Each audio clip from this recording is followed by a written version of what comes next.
Halo teman-teman, selamat datang lagi di channel gua Fasman Giawa. Seperti biasa kita akan bahas soal-soal untuk P3K keperawatan tahun 2023.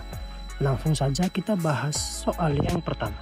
Pasien dilarikan ke IGD dengan penurunan kesadaran.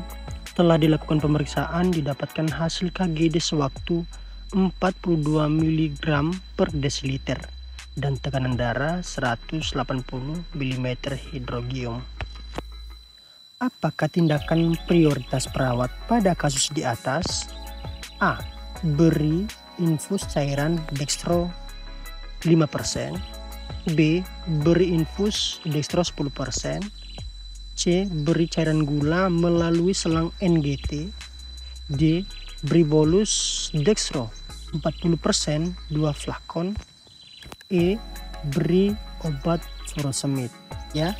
Oke, mari kita bahas bersama. Dari kasus di atas ya, pasiennya mengalami penurunan kesadaran karena KGD-nya hanya 42 mg per desiliter guys. Nah, jadi kita sebagai perawat pada saat kita dihadapkan dengan pasien yang penurunan kesadaran karena gulanya menurun, kita harus kasih cairan apa guys ya. Di sini ada beberapa cairan, ada dextro 5%, 10 dan juga ada dextro yang 40% ya. Dan juga cairan gula ya, tapi yang diberikan melalui selang NGT. Nah, kalau misalnya bagian A kita berikan infus ya, cairan dextro 5%, tidak cukup guys. Begitu juga dengan dextro 10% ya, karena posisi KGD-nya hanya 42. Nah, kalau misalnya bagian C kita berikan cairan gula melalui NGT, saya rasa ini tindakan yang gimana ya. Kalau misalnya pasiennya dalam keadaan sadar itu masih bisa kita berikan, tapi karena pasiennya ini penurunan kesadarannya sudah kita bilang melemah lah ya, udah nggak bisa buka mata gitu guys ya, jadi tidak bisa kita lakukan tindakan bagian C ini ya, apalagi kita harus pasang selang NGT dulu, nanti ribet guys ya. Oke, kalau bagian D yaitu beri bolus dextro 40%. Nah, saya rasa ini yang paling tepat guys ya, karena untuk pasien ya yang di bawah 50 KGD-nya wajib menerima bolus dextro 40% ya. Bolus ini caranya harus dipercepat guys ya, yang isinya 40%, dan juga pada saat dimasukkan cairan harus cepat ya, tetesannya seperti itu guys. Untuk bagian E kita beri obat furosemid untuk mengatasi, saya rasa untuk mengatasi ini ya, tekanan darah yang tinggi. Saya rasa untuk memberikan furosemid kurang tepat saja ya, karena posisi pasiennya KGD melemah. Oke, sekarang kita akan lanjut ke soal yang nomor 2. Pasien datang ke IGD dengan keluhan digigit ular pada pergelangan tangan saat mencari rumput. Apakah tindakan perawat yang paling tepat pada kasus di atas? Nah, jika teman-teman menemukan pasien yang digigit ular, tindakan apa yang pertama harus kalian lakukan saat menghadapi pasien tersebut? A. Memasang infus RL.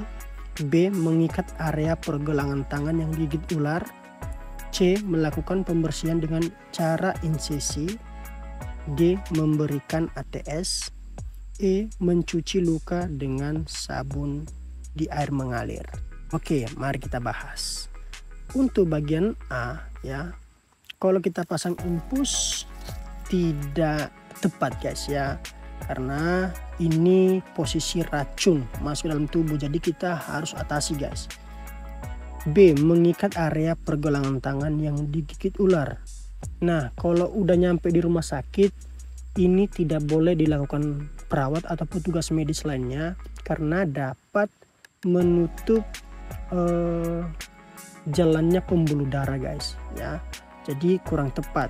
Seharusnya bagian B ini dilakukan pada saat darurat, misalnya pasiennya ini cuma sendiri di satu tempat, jadi dia bisa mengikat untuk sementara. Itu menurut saya, biar racun dari si ular tersebut tidak mudah menyebar ke dalam tubuh. Nah, kalau misalnya bagian C melakukan pembersihan dengan cara insisi, saya rasa ini kurang tepat juga. D memberikan ATS. Nah, jadi ini yang perlu kita beri guys, yaitu memberikan ATS. Oke, kita lanjut ke soal yang nomor 3. Di bawah ini yang bukan merupakan manfaat perseptorship adalah A. Peningkatan pengalaman persepti dan perawatan pasien. B. Peningkatan diri preseptor dalam memecahkan sebuah kasus. C. Peningkatan rasa kepercayaan diri prepti. D. Peningkatan wawasan preseptor dalam memberikan bimbingan. E. Peningkatan persepti pembimbing preseptor. Nah, jadi menurut teman-teman ya, yang bukan manfaat berarti ada 4 nih manfaat dari perseptorship, tapi ada salah satu yang bukan manfaatnya. Nah, jadi apa nih guys? Oke, mari kita bahas bersama ya. Jawabannya ada di bagian E, yaitu peningkatan persepti membimbing preseptor ya. Masa persepte membimbing preseptor, sedangkan preseptor ini guys yaitu ibarat seorang guru, sedangkan presepte ini adalah ibarat seorang mahasiswa atau siswa gitu guys ya. Jadi jawabannya ada di bagian E, yaitu peningkatan persepte membimbing preseptor. Jadi ini enggak termasuk manfaat dari perseptorship guys. Oke, ini dia pembahasannya ya, bisa kalian baca. Nah, oke, sekarang kita lanjut ke soal yang nomor 4. Pasien dengan diagnosa TB paru akan pulang hari ini dari rawatan rumah sakit. Apa pendidikan kesehatan yang paling utama diajarkan perawat? Nah, jadi ini mudah banget guys ya. Kita hanya memberikan pencase ya pada pasien pulang untuk pasien TB paru. A. Diet nutrisi. B. Pola tidur. C. Olahraga teratur. D. Penjelasan cara minum obat. E. Latihan yang dianjurkan. Nah, jadi ini mudah banget guys ya. Jadi jawabannya ada di bagian D. Penjelasan cara minum obat. Nah, jadi kenapa bagian D ya? Karena dari kasus di atas ini pasien TB guys ya. Jadi kita beri penjelasan bagaimana cara meminum obat yang diberikan kepadanya ya secara teratur, yaitu selama 6 bulan ya. Walaupun pasien-pasien lain biasanya kalau misalnya pasien pulang pasti kita beri arahan cara meminum obat ya, tergantung dari penyakitnya sih. Nah, jadi karena ini pasien TB, kita wajib memberikan pencase ya kepada pasiennya agar lebih berhati-hati dan juga rutin untuk meminum obatnya ya. Karena kalau misalnya putus obat ya sia-sia si pasien meminum obatnya guys ya. Jadi kita beri penjelasan, Pak, obatnya harus diminum selama 6 bulan ya, tidak boleh putus-putus, jangan diminum, jangan tidak. Oke, seperti itu guys. Nah, kita lanjut ke soal yang nomor 5. Nyonya M melakukan pemeriksaan kehamilan dengan HPHT 17 November 2002. Kapan hari perkiraan lahirnya pasien tersebut ya? Jadi A. 24 Juli 2023, B. 24 Agustus 2023, C. 24 September 2023, D. 24 Juni 2023, dan E. 25 Agustus 2023. Nah, jadi ini mudah banget guys ya. Asalkan teman-teman tahu rumus cara menghitung tafsiran persalinan pada pasien. Oke, mari kita bahas bersama ya. Jawabannya ada di bagian B, yaitu 24 Agustus. Karena kenapa guys? Jadi rumus yang kita gunakan untuk menghitung tafsiran persalinan di atas di bagian yaitu cara yang nomor 2. Kenapa guys ya? Karena ada di bagian bulan November ya. Seandainya bulannya itu ada di bagian Januari sampai Maret, kita harus menggunakan cara yang pertama.